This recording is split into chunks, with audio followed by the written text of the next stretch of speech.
दोस्तों आज की वीडियो में हम देखेंगे कि मनुस्मृति के अनुसार ब्राह्मण अन्य लोगों से कितना ऊंचा है और ब्राह्मणों की अपेक्षा अन्य जाति के लोग उनसे कितने नीचे हैं।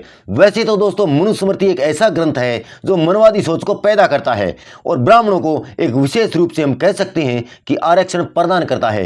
दोस्तों उदाहरण के तौर पर हम देखें तो मनुस्मृति में यहाँ तक लिखा हुआ है कि अगर कोई ब्राह्मण किसी शूद्र की हत्या कर दे तो कुत्ते बिल्ली नेवले के बराबर उसकी हत्या मानी जाएगी और उस ब्राह्मण को उतना ही पाप लगेगा जितना कि किसी कुत्ते बिल्ली को मारने से लगता है। और वहीं अगर कोई शूद्र किसी ब्राह्मण की तरफ अपना मुंह करके पेशाब भी कर दे तो उसका लिंग काट दिया जाए। इस प्रकार की बातें मनुस्मृति में लिखी गई है दोस्तों। तो दोस्तों मनुस्मृति में इस प्रकार के बहुत सारे ऐसे श्लोक हैं जो ब्राह्मणों को सर्वश्रेष्ठ और संपन्न साबित करते हैं, वहीं शूद्रों को नीच और घटिया बताते हैं।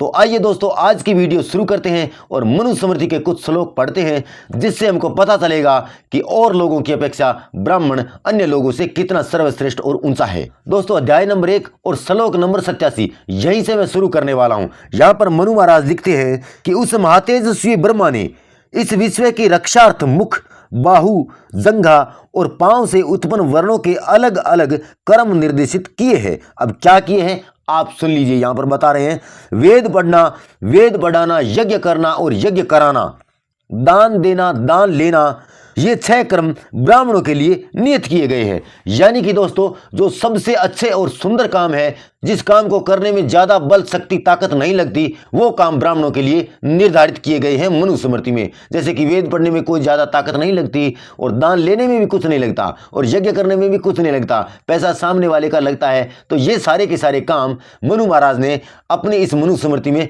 ब्राह्मणों के लिए निर्धारित किए हैं। आगे और क्या लिखा है सुनिए। प्रजाओं की रक्षा करना, दान देना, यज्ञ करना, वेद पढ़ना, विषयों में आसक्त न होना, संक्षेप में ये कर्म क्षत्रियों के हैं। अब क्षत्रियों के लिए क्या लिखा है? लोगों की रक्षा करो। जहां मरने का काम आता है वहां पे क्षत्रिय जाए, रक्षा करने का काम आता है तो वहां पर आगे होकर के क्षत्रिय जाए, अगर दान देना होता है तो वहां पर भी क्षत्रिय जाए, अगर कोई लड़ाई झगड़ा या युद्ध करना है तो वहां पर क्षत्रिय जाए। ब्राह्मणों का वहां पर कोई काम नहीं है। पशुओं का पालन, यज्ञ और वेदाधन, वाणिज्य, व्यवसाय, महाजनी और खेती, ये कर्म वैश्य के हैं। यानी कि ज्यादा मेहनत वाले काम है वो वैश्य करे, जैसे कि पशु पालना, व्यवसाय करना, खेती करना, ये सारे के सारे काम वैश्य करेंगे। यानी कि ब्राह्मण को भी यहां पर कोई काम नहीं करना है। ब्राह्मण को सिर्फ और सिर्फ दान लेना, यज्ञ करना और वेद पढ़ना और वेद पढ़ाना, सिर्फ और सिर्फ ब्राह्मणों का इतना ही काम मनुस्मृति में बताया है मनु महाराज ने। आगे और क्या कहते हैं देखिए, शूद्रों के लिए क्या लिखा है वो भी सुनिए।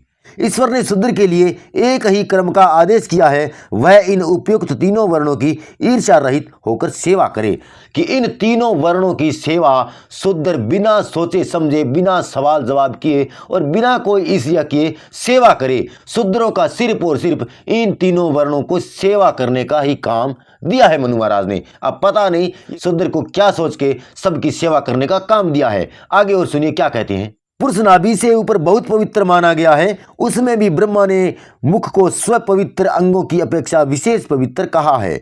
सर्वप्रथम और मुख से उत्पन्न होने तथा वेदों का धारण करने के कारण धर्मतः ब्राह्मण इस संपूर्ण संसार का स्वामी है। अब देखिए सबसे जो हल्का काम था, जिसमें किसी प्रकार की ताकत शक्ति नहीं लगती है, सिर्फ और सिर्फ मांग करके खाना है, भिक्षा लेना है और सिर्फ दान लेना है, इतने आसान काम वाले व्यक्ति को सबसे बड़ा इस दुनिया का स्वामी बना दिया, इस पृथ्वी का स्वामी बना दिया, क्योंकि वो सबसे पहले पैदा हुआ है और ब्रह्मा के मुख से पैदा हुआ है। सबसे विशेष बात उसमें ये बताई है दोस्तों। इसी वजह से ब्राह्मण को सबसे ऊंचा और सबसे श्रेष्ठ और इस पृथ्वी का मालिक बताया है। ब्रह्मा ने तपस्या करके देव और पितरों को उनका आहार, हव्य कव्य पहुंचाने और तद्द्वार इस अखिल विश्व का रक्षण करने के लिए सर्वप्रथम अपने मुख से ब्राह्मण को उत्पन्न किया।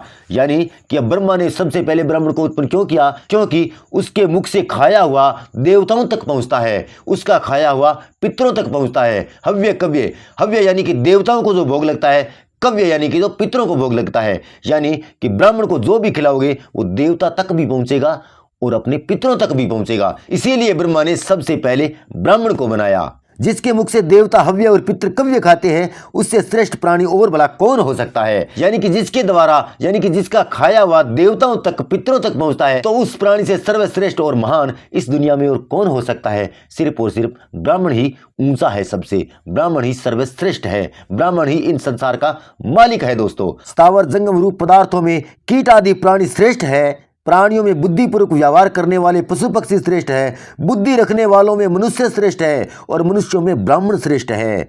ब्राह्मणों में विद्वान, विद्वानों में कर्मज्ञ, कर्मज्ञों में कर्मकर्ता, कर्मकर्ताओं में ब्रह्मज्ञानी श्रेष्ठ है। यानी कि ब्राह्मणों में भी यहाँ पर अलग अलग टाइप की वैरायटी है, कोई कर्मज्ञ है, कोई ब्रह्मज्ञानी है, कोई कर्मकर्ता है, लेकिन सबसे श्रेष्ठ यहाँ पे ब्रह्मज्ञानी को बताया गया है। दोस्तों, ब्राह्मण शरीर की उत्पत्ति ही धर्म की अविनाशी मूर्ति है। ब्राह्मण धर्म के लिए ही उत्पन्न होता है, इससे वह मोक्ष प्राप्त करने में समर्थ है। यानी कि ब्राह्मण शरीर की उत्पत्ति ही एक धर्म की मूर्ति मानी गई है। यानी कि ब्राह्मण ही धर्म है, ब्राह्मण ही भगवान है, ब्राह्मण ही सर्वश्रेष्ठ है और ब्राह्मण ही सर्वसंपन्न है और ब्राह्मण ही इस संसार का मालिक है। दोस्तों, ब्राह्मण जो उत्पन्न होता है वह पृथ्वी पर सर्वश्रेष्ठ उत्पन्न होता है, वह सब प्राणियों के धर्म समूह की रक्षा प्रभु समर्थ है। यानी कि इस पृथ्वी के ऊपर जो ब्राह्मण पैदा होता है वो सर्वसंपन्न सर्वश्रेष्ठ पैदा ही होता है। उसको श्रेष्ठता लेने की, उसको भक्ति करने की या कोई और विशेष काम करने की कोई आवश्यकता ही नहीं है। वो सबसे पहले जब पैदा होता है तभी से सर्वश्रेष्ठ ही माना जाता है। दोस्तों,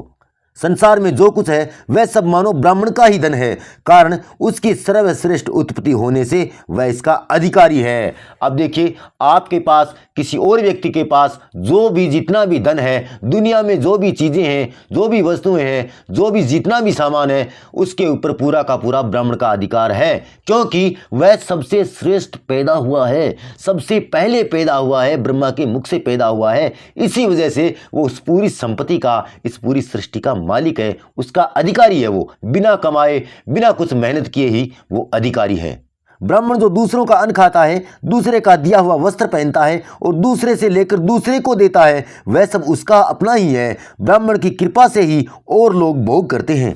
अब देखिए, ब्राह्मण अगर किसी का लिया हुआ खाता है या किसी का कपड़ा पहनता है या किसी का दिया हुआ खाता है या फिर किसी से लेकर के वो किसी अन्य आदमी को देता है, तो वो सब ब्राह्मण का अपना ही है, किसी और का नहीं दे रहा है, वो किसी और का नहीं खा रहा है। अगर कहीं पर किसी का खाना खा रहा है, अगर कहीं पर किसी से कपड़े लेकर के पहन रहा है, तो उसके ऊपर सामने वाले का कोई ऐसा नहीं है कि मैंने आपको कपड़े दिए हैं, मैंने आपको खाना खिलाया है। वो तो उसी ब्राह्मण का है, पहले से ही ब्राह्मण का है। और अन्य लोग जो किसी प्रकार का भोग भोगते हैं वो ब्राह्मण की कृपा से ही भोगते हैं। अगर ब्राह्मण देवता की कृपा होती है तो आप अन्य प्रकार के भोग भोग सकते हो, वरना आपके लिए बिल्कुल निषेध है ये सारी चीजें। सिर्फ और सिर्फ ब्राह्मणों को ही विशेष रूप से छूट दी गई है। उसके और अन्य वर्णों के कर्म जानने के लिए ही मेधावी स्वयंभू मनु ने इस शास्त्र को रचा है।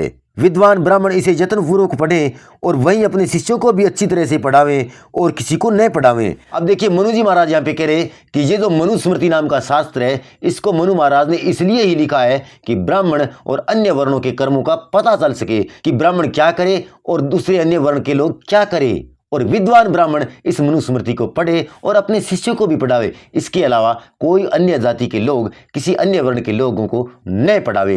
तो दोस्तों, इस प्रकार के बहुत सारे श्लोक है मनुस्मृति के अंदर जो ब्राह्मणों को सर्वश्रेष्ठ और संपन्न बताते हैं और अन्य जाति के लोगों को बहुत ही नीचा और घटिया बताते हैं।